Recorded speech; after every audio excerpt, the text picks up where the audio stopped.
ആകാശവാണി. നമസ്കാരം. പ്രാദേശിക വാർത്തകൾ വായിക്കുന്നത് ബിന്ദു.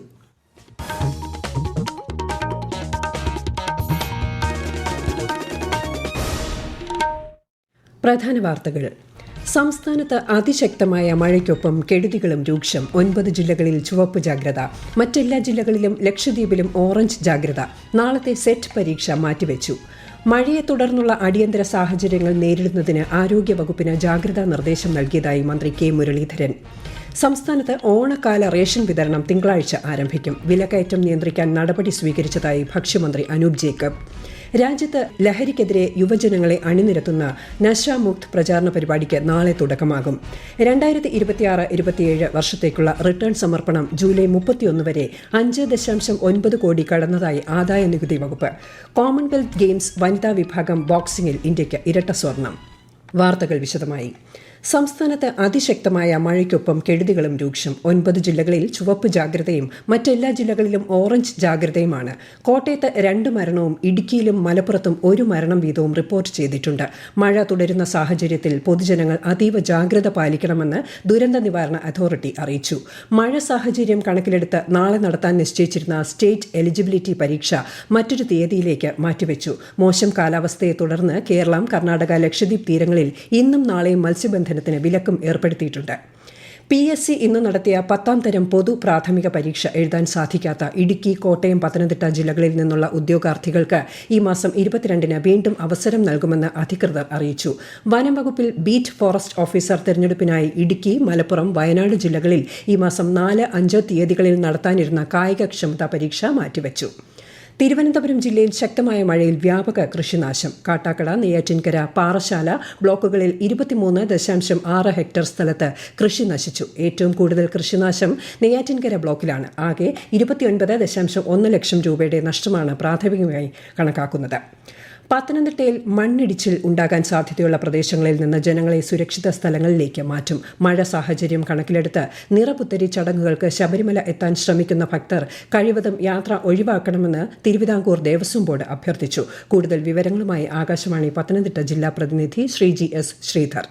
പത്തനംതിട്ട ജില്ലയിൽ നിലവിൽ മഴ കനക്കുന്ന സാഹചര്യമാണ് ഉള്ളത്. ജില്ലയിലെ കോഴഞ്ചേരി, അടൂർ, കോന്നി, റാന്നി എന്നീ താലൂക്കുകളിലായി 22 ദുരിതാശ്വാസ ക്യാമ്പുകൾ തുറന്നിട്ടുണ്ട്. 567 പേരാണ് ക്യാമ്പിലുള്ളത്. ഇതിൽ 87 കുട്ടികളുമുണ്ട്. മലയോര മേഖലകളിൽ മണ്ണിടിച്ചിലുണ്ടാകാൻ സാധ്യതയുള്ള പ്രദേശങ്ങളിൽ നിന്ന് ആളുകളെ കണ്ടെത്തി ക്യാമ്പുകൾ ഉൾപ്പെടെയുള്ള സുരക്ഷിത സ്ഥലങ്ങളിലേക്ക് മാറ്റാൻ തദ്ദേശ സ്ഥാപനങ്ങൾ ഉൾപ്പെടെയുള്ളവർക്ക് ജില്ലയുടെ ചുമതല വഹിക്കുന്ന മന്ത്രി PC വിഷ്ണുനാഥ് നിർദ്ദേശം നൽകിയിട്ടുണ്ട്.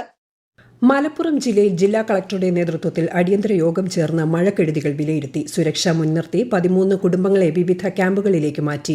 ക്യാമ്പുകളിൽ ആവശ്യമായ അടിസ്ഥാന സൗകര്യങ്ങൾ ഒരുക്കുന്നതിന് ബന്ധപ്പെട്ട വകുപ്പുകൾക്കും ഉദ്യോഗസ്ഥർക്കും ജില്ലാ കളക്ടർ നിർദ്ദേശം നൽകി. എറണാകുളം ജില്ലയുടെ വിവിധ മേഖലകളിൽ കനത്ത മഴയാണ് ലഭിച്ചത്. മൂവാറ്റുപുഴ താലൂക്കിൽ ദുരിതാശ്വാസ ക്യാമ്പ് തുറന്നിട്ടുണ്ട്. കൂടുതൽ വിവരങ്ങളുമായി ആകാശവാണി എറണാകുളം ജില്ലാ പ്രതിനിധി നഹീമ പി. ജില്ലയിൽ വിവിധ നദികളിൽ ജലനിരപ്പ് ഉയർന്നത് ആളുകളിൽ ആശങ്ക വർദ്ധിപ്പിക്കുന്നുണ്ട്. പുഴയോരങ്ങളിലും മറ്റും താമസിക്കുന്നവർക്ക് രാവിലെ മുതൽ ജാഗ്രതാ നിർദ്ദേശം ദുരന്ത നിവാരണ അതോറിറ്റി നൽകിയിരുന്നു. പെരിയാറിലെ മാർത്താണ്ഡവർമ്മ, കാലടി പോയിന്റുകളിൽ ജലനിരപ്പ് മുന്നറിയിപ്പ് നില പിന്നിട്ടു. ആലുവ, മണപ്പുറം അടക്കമുള്ള താഴ്ന്ന തീരപ്രദേശങ്ങളിൽ പുഴ കരകവിഞ്ഞിട്ടുണ്ട്. കോതമംഗലം, മണികണ്ഠൻ ചാൽ, ചെപ്പാത്ത് മുങ്ങി. പൂയംകുട്ടി, പരീക്കണ്ണി പുഴകൾ കരകവിഞ്ഞു. തൃശൂർ ജില്ലയിൽ ശക്തമായി മഴ തുടരുന്നു. പെരിങ്ങൽകുത്ത് ഡാമിന്റെ വൃഷ്ടിപ്രദേശത്ത് ശക്തമായ മഴ തുടരുന്നതിനാൽ അടിയന്തര സാഹചര്യത്തിൽ സൂയസ് വാൽവുകൾ ഘട്ടം ഘട്ടമായി തുറക്കാനുള്ള അനുവാദം നൽകി ജില്ലാ കളക്ടർ ഉത്തരവിറക്കി. ചാലക്കുടി പുഴയിലെ ജലനിരപ്പ് ഉയരാൻ സാധ്യതയുള്ളതിനാൽ തീരത്തുള്ളവർ ജാഗ്രത പാലിക്കണം. കോഴിക്കോട് ജില്ലയിലെ മലയോര മേഖലകളിലും ശക്തമായ മഴ തുടരുകയാണ്. ജലാശയങ്ങളിൽ നീരൊഴുക്കും അപകടകരമായി ഉയർന്ന സാഹചര്യത്തിൽ വിനോദസഞ്ചാര കേന്ദ്രങ്ങളിലേക്ക് പ്രവേശനം നിരോധിച്ചിട്ടുണ്ട്. കൂടുതൽ വിവരങ്ങളുമായി ആകാശവാണി കോഴിക്കോട് ജില്ലാ പ്രതിനിധി നസീർ ബാബു. കോഴിക്കോട് ജില്ലയിലെ മലയോര മേഖലയിൽ ശക്തമായ മഴ തുടരുകയാണ്. വിവിധയിടങ്ങളിൽ വെള്ളക്കെട്ട് രൂപപ്പെട്ടു. ഈങ്ങാപ്പുഴ ടൗൺ ദേശീയപാതയിൽ ശക്തമായ വെള്ളക്കെട്ട് രൂപപ്പെട്ടിട്ടുണ്ട്. കോടഞ്ചേരി, വെഞ്ചേരി, ഇരുത്തുള്ളിപ്പുഴ കരകവിഞ്ഞ് തീരത്തെ 3-4 വീടുകൾ വെള്ളം കയറി. ജില്ലയിൽ ശക്തമായ മഴ തുടരുകയും ജലാശയങ്ങളിൽ ജലനിരപ്പും നീരൊഴുക്കും അപകടകരമായി ഉയരുകയും ചെയ്ത സാഹചര്യത്തിൽ കക്കയം, കരിയാത്തുംപാറ ഉൾപ്പെടെയുള്ള ഇക്കോ ടൂറിസം കേന്ദ്രങ്ങളിലേക്കും പ്രധാന വിനോദസഞ്ചാര കേന്ദ്രങ്ങളിലേക്കും ജലാശയങ്ങളിലേക്കും വിനോദസഞ്ചാരികളുടെയും പൊതുജനങ്ങളുടെയും പ്രവേശനം വിലക്കിയിട്ടുണ്ട്. ശക്തമായ മഴയെ തുടർന്നുള്ള അടിയന്തര സാഹചര്യങ്ങൾ നേരിടുന്നതിന് ആരോഗ്യവകുപ്പ് ഉദ്യോഗസ്ഥർക്ക് ജാഗ്രതാ നിർദ്ദേശം നൽകിയതായി മന്ത്രി കെ മുരളീധരൻ. ഏത് സാഹചര്യവും നേരിടാനുള്ള ക്രമീകരണങ്ങൾ ഏർപ്പെടുത്താൻ ആരോഗ്യവകുപ്പ് ഡയറക്ടർക്കും മെഡിക്കൽ വിദ്യാഭ്യാസ ഡയറക്ടർക്കും നിർദ്ദേശം നൽകിയിട്ടുണ്ടെന്നും അദ്ദേഹം അറിയിച്ചു. ലക്ഷദ്വീപിൽ മഴയോടൊപ്പം ശക്തമായ കാറ്റ് വീശാനും സാധ്യതയുള്ളതിനാൽ മത്സ്യത്തൊഴിലാളികളും തീരദേശവാസികളും ജാഗ്രത പാലിക്കണമെന്ന് മുന്നറിയിപ്പുണ്ട്. നാളെ വരെ ഓറഞ്ച് ജാഗ്രത തുടരുമെന്ന് ദുരന്ത നിവാരണ അതോറിറ്റി അറിയിച്ചു. വിശദാംശങ്ങളുമായി ആകാശവാണി ലക്ഷദ്വീപ് പ്രതിനിധി അബ്ദുൾ സലാം.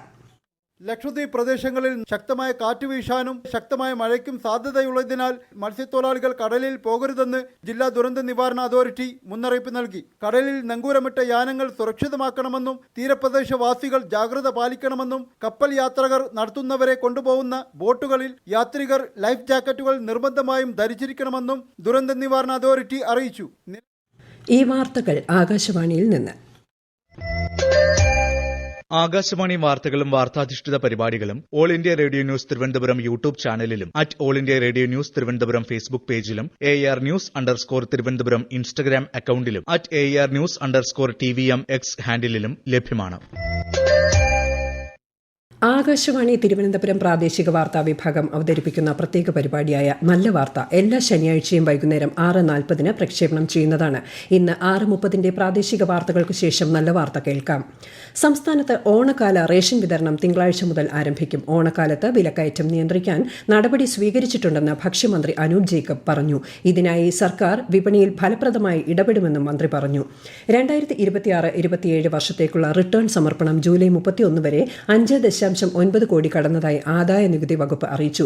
നികുതിദായകരുടെ വിശ്വാസവും കൃത്യനിഷ്ഠയുമാണ് രാജ്യത്തിന്റെ വളർച്ചയ്ക്ക് ഇന്ധനമേകുന്നതെന്ന് വകുപ്പ് സാമൂഹിക മാധ്യമത്തിൽ കുറിച്ചു. ലഹരി ഉപയോഗത്തിനെതിരെ യുവജനങ്ങളെ അണിനിരത്തുന്നതിനായി നശാമുക്ത് യുവഭോർ വികസിത് ഭാരത് സങ്കൽപ് അഭിയാന് പ്രധാനമന്ത്രി നരേന്ദ്രമോദി നാളെ തുടക്കം കുറിക്കും. മൈ ഭാരതിലൂടെ ക്യാമ്പയിന്റെ ഭാഗമാകുന്ന യുവജനങ്ങൾ നശാമുക്തി പ്രതിജ്ഞ ഏറ്റുചൊല്ലും. കോമൺവെൽത്ത് ഗെയിംസ് വനിതാ വിഭാഗം ബോക്സിംഗിൽ ഇന്ത്യയ്ക്ക് ഇരട്ട സ്വർണം. പ്രീതി പവാറും ജെയ്സ്മിൻ ലബോറിയയുമാണ് സ്വർണ്ണ മെഡൽ നേടിയത്. പുരുഷ വിഭാഗം ബോക്സിംഗിൽ ഇന്ത്യയുടെ ജാദുമണി സിംഗ് മന്ദേങ് ബാമിനാണ് വെള്ളി മെഡൽ. പുരുഷ വിഭാഗം ട്രിപ്പിൾ ജമ്പിൽ പ്രവീൺ ചിത്രാവൽ വെള്ളിയും സെൽവ പ്രഭു തിരുമാരൻ വെങ്കലവും നേടി. ഇന്ത്യയുടെ ആകെ മെഡൽ നേട്ടം 30 ഉയർന്നു. പ്രധാന വാർത്തകൾ വീണ്ടും. സംസ്ഥാനത്ത് അതിശക്തമായ മഴയ്ക്കൊപ്പം കെടുതികളും രൂക്ഷം. 9 ജില്ലകളിൽ ചുവപ്പ് ജാഗ്രത. മറ്റെല്ലാ ജില്ലകളിലും ലക്ഷദ്വീപിലും ഓറഞ്ച് ജാഗ്രത. നാളത്തെ സെറ്റ് പരീക്ഷ മാറ്റിവെച്ചു. മഴയെ തുടർന്നുള്ള അടിയന്തര സാഹചര്യങ്ങൾ നേരിടുന്നതിന് ആരോഗ്യവകുപ്പിന് ജാഗ്രതാ നിർദ്ദേശം നൽകിയതായി മന്ത്രി കെ മുരളീധരൻ. സംസ്ഥാനത്ത് ഓണക്കാല റേഷൻ വിതരണം തിങ്കളാഴ്ച ആരംഭിക്കും. വിലക്കയറ്റം നിയന്ത്രിക്കാൻ നടപടി സ്വീകരിച്ചതായി ഭക്ഷ്യമന്ത്രി അനൂപ് ജേക്കബ്. രാജ്യത്ത് ലഹരിക്കെതിരെ യുവജനങ്ങളെ അണിനിരത്തുന്ന നശാമുക്ത് പ്രചാരണ പരിപാടിക്ക് നാളെ തുടക്കമാകും. 2026-27 വർഷത്തേക്കുള്ള റിട്ടേൺ സമർപ്പണം ജൂലൈ 31 വരെ 5.9 കോടി കടന്നതായി ആദായ നികുതി വകുപ്പ്. കോമൺവെൽത്ത് ഗെയിംസ് വനിതാ വിഭാഗം ബോക്സിംഗിൽ ഇന്ത്യയ്ക്ക് ഇരട്ട സ്വർണം. വാർത്തകൾ കഴിഞ്ഞു. അടുത്ത വാർത്താ പ്രക്ഷേപണം രാത്രി 7:25.